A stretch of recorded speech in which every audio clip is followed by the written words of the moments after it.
Constellation Audio proudly presents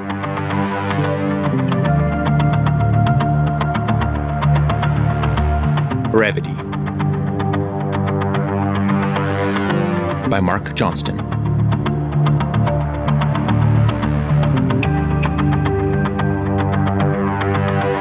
Episode 6.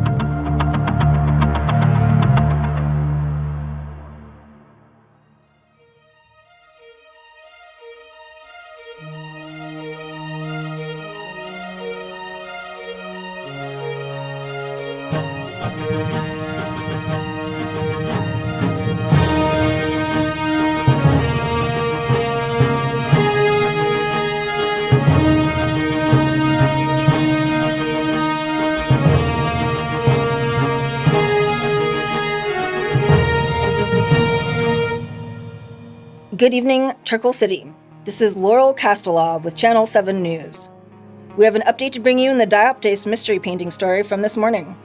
A new mosaic message from the cryptic creator himself posted just minutes ago that reads, quote, "To my framed art fan, always remember to look inside the art," end quote. We here at Channel 7 are still trying to make sense of this unusual note. A post with only language and no photo is rare for the anonymous artist known as Dioptase. I'm joined now via video conference by well-known art collector and Charcoal City businessman Jerome Haraldson. Mr. Haraldson, what do you make of this new development and what has been a fascinating story so far? Well, I find the artist to be utterly intriguing, and I have been a fan of their work for some time now. I do admire their unconventional methods, and as an art lover myself, I hate to see great works perish without proper admiration. Although I respect that the artist has something profound to say. In regards to this message, clearly intended for the keen-eyed procurer of a magnificent piece, I would say that the artist is giving sound advice. Whether the message is intended as figurative, or maybe even literal, one should always ponder every subtle detail of great art. I find that it always has more to give. Which is why, in this special case, it is an extraordinary gift to the world that there is an intact work from Dioptase that can be studied and admired. We have a photo of it on the internet, yes, but being in the presence of the actual painting is something else entirely. The possessor of said painting should be, I would say, quite content in that they are one of the few to behold such beauty. Are you saying, sir, that you would be compelled to make a bid for the piece? We already have reports of other interested parties. I would throw my hat in the ring, yes. This is one of the most unique and extraordinary circumstances that I can recall surrounding an artwork. Something tells me that it has a bigger role yet to play, and I would be honored to be a stop along its journey, even if just to admire it momentarily. Thank you, Mr. Haraldson, for joining us. Next, we have reports of delayed highway construction on Interstate 33 due to unusual sabotage of machinery. Coral nearly drops her leftover spicy tuna roll from her chopsticks. Her hand had frozen mid-journey from the to-go box to her mouth when the report blazed onto the TV in her apartment. She takes the bite, drops the utensils, and quickly reaches for her phone to see the post for herself. After a few seconds of navigating, she stares at the enigmatic message from Dioptase. Look inside the art. Clearly it's intended for me, but what the hell does it mean? Coral walks across the room and picks up the painting. Look inside the art. What the hell? Wait, what was it that nice old man said on the news about figurative and literal? She turns the frame over in her hands to look at the back. She notices that there is a paper backing across the entire rear of the painting. Could it be? She considers for a moment, due to the value of the piece, grabbing her X-Acto knife to make a precise cut, then decides otherwise. With an eagerness, she rips the paper backing right off of the frame like a child on Christmas morning. What lies underneath pulls her jaw open to the floor. Directly on the back of the canvas lies the famous Dioptase signature. Not a scribbled autograph, but a blue-green tetragonal prism intended to emulate the magnificent mineral from which the creator's name is derived. As beautiful and shocking as the discovery of the prism is, there's something furthermore breathtaking directly below it.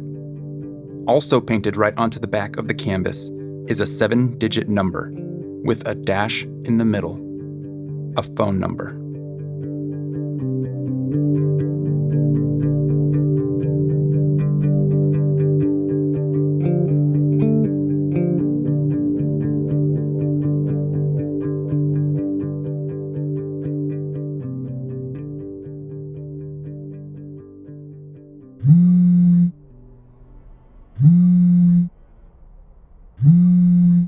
Christian's meditation is interrupted by a buzzing alert from the burner phone perpetually plugged in beside his vintage record player. It hasn't moved from its resting place since the day of its purchase. A notification on that device can only mean one thing. The buyer has found the hidden number.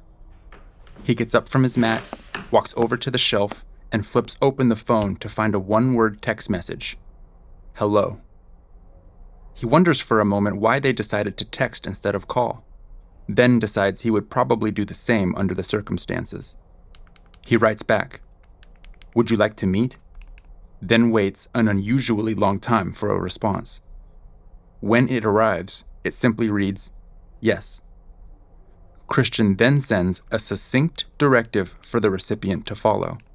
Alabaster Street Park, 3rd bench east of Fountain, 9 p.m., come alone, dress in white. After 30 seconds, the unknown individual responds with a simple, "Okay." Christian closes the phone and throws on his hoodie. This should be interesting.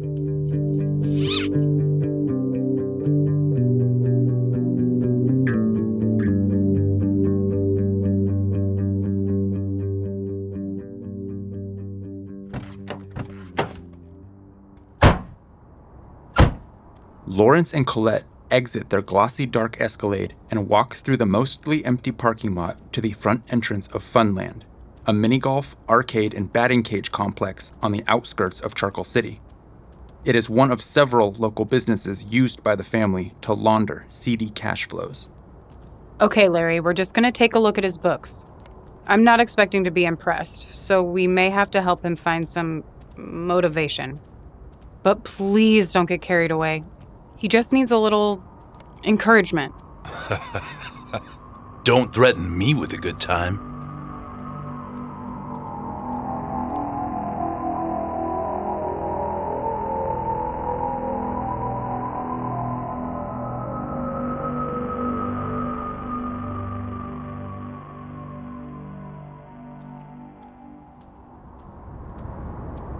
Coral strolls down the lamp-lit street in her mostly white Judo City Trials sweatshirt. It was several years old and the only white garment to be found in her modest but colorful closet.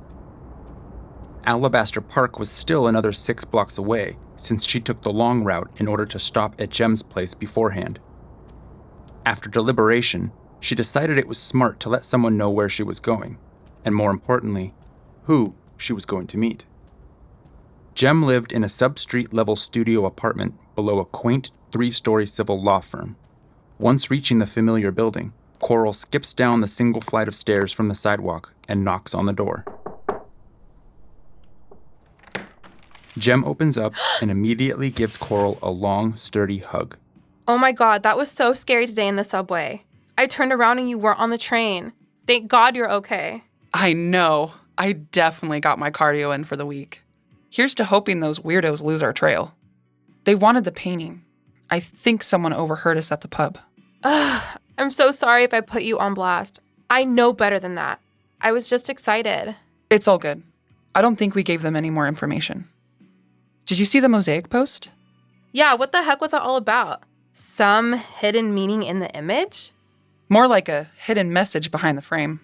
I found a phone number. Shut up. Did you call it? I sent a text. I was too nervous to call. I'm meeting them in like 15 minutes. Holy hell, you're meeting Dioptase?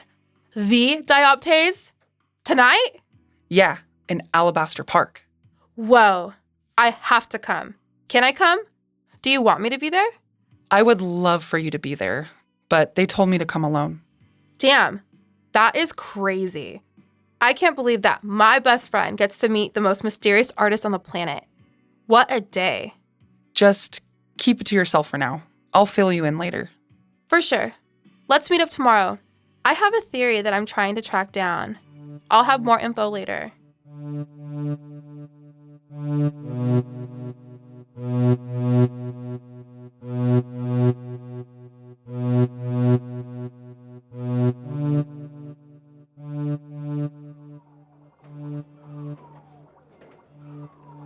"20 minutes after closing time, inside the Funland manager's office, Colette examines the paper balance sheets carefully. Sitting across the desk from her is Ramon, the man in charge of this sad, dilapidated, dwindling excuse for a children's business. Lawrence is slowly walking circles around the perimeter of the room. Ramon is visibly shaken by the giant's looming presence. This isn't going to cut it, Ramon. These numbers are pathetic. We need you to generate more legitimate business so that we can wash more cash through here without raising suspicion. I'm doing the best I can. This economy isn't doing us any favors. Plus, I'm moonlighting on the highway reconstruction project right now. I haven't slept in weeks. I'm sorry. Aren't there any other shops you can use? On his current lap around the space, Lawrence stops at the office door, leans out, and re-enters with an aluminum batting cage bat. Of course. We have many, many more, Ramon. You are just a tiny cog in a giant network. But that doesn't let you off the hook. We need this establishment to pull us away.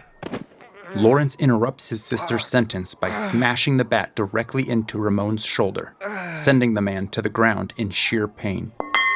He then pulls the victim up by the collar and lands 3 fast jabs square in the face before dropping him back down, leaving him unconscious and bloody. Larry! What the fuck? Did you kill him? He's still breathing. No point in wasting our time talking. He gets it. Let's bounce. We've got better places to be. Colette lights a cigarette with trembling hands. Jesus Christ.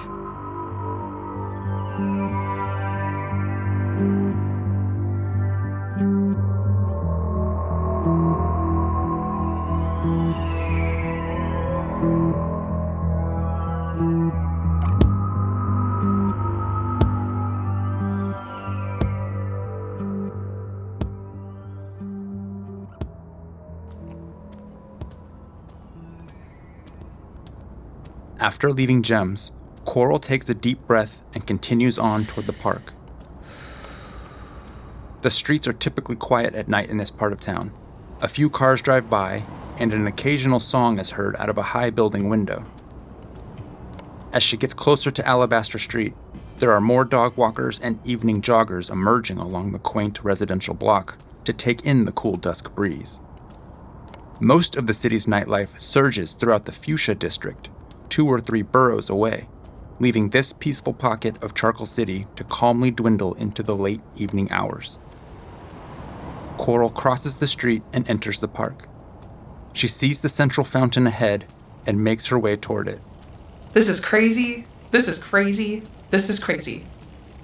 When she gets to the fountain, Coral sees a handful of benches surrounding the water feature and 4 paths stemming out in equal directions. She knows that this park is oriented with the city's grid, and that since she entered from the south, the path to her right would have to be the eastward way. The lamplit park is not entirely empty. About a quarter of the benches hold quiet conversationalists or laughing lovers, and a steady stream of pedestrians with pets continue on past the cascading calm of the watery garden centerpiece. Coral heads right, walks beyond the first 2 benches, and says a silent, thankful prayer that the third is currently unoccupied. Upon taking a seat, Coral is immediately bewildered by her position. They must be watching me right now. How should I sit? What do I do with my hands? Ultimately, she decides to sit straight on the end of the bench, hands placed inside the front pocket of her sweatshirt. She waits patiently, breathing as calmly as she can. After a lengthy 60 seconds, a young man approaches and hands her a note, then walks away down the eastern path. Was that him? He couldn't have been more than 15 years old. What the hell? Coral opens the folded note and finds a $10 bill betwixt a handwritten message. It instructs her to head to the northeast corner of the park, order a drink, and take an outer seat at the Seafoam Bistro. Coral sighs, then reluctantly gets up and makes her way to the modified rendezvous. As she wanders into the upper portion of the park, the outdoor bistro slowly comes into view. Rather than a restaurant, it's actually just a small hedge-framed beverage kiosk serving beer, wine, and warm drinks, surrounded by flimsy foldable tables with chairs. There is no line at the order window, and there are only 3 or 4 patrons scattered throughout the dimly lit lounge area. Coral walks right up and orders a gray tea latte, Hi, can I get then some takes tea? her cup to the furthest table she can find. At that post, she patiently waits, for both her tea to cool and for her guest to finally arrive.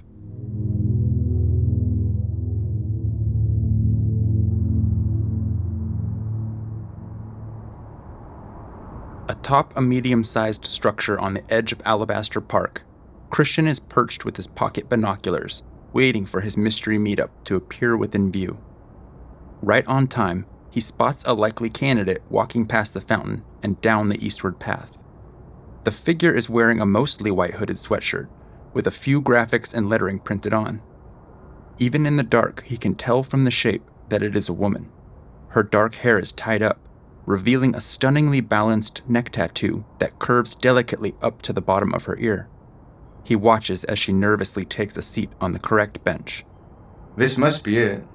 Christian squints to try and get a better look. Is that? It looks like one of the girls from the elevator this morning. I can't be sure which, but that would explain what they were doing there. I just hope they haven't made a deal with my dad yet. Just as he was told, young Titus delivers the message and carries on without a word. Christian had stopped back by the guitar shop earlier in the day and found the eager learner returned to his stool, hammering away on his scales and chords. After a brief chat, Christian had recruited the lad for an assignment, and even learned of a few hidden talents that may come in handy. With the promise of a couple musical purchases, the teen was ecstatic to come on board. Christian wouldn't divulge everything to the boy just yet, but it was nice to have an ambitious apprentice under his wing. When the woman got up to find her next location, Christian scanned the area around the fountain for a solid 3 minutes. Once certain that there was no one moving to tail her, he was satisfied that she had followed instructions and come without company. Christian puts the viewfinder away and begins his descent off the building. Here we go.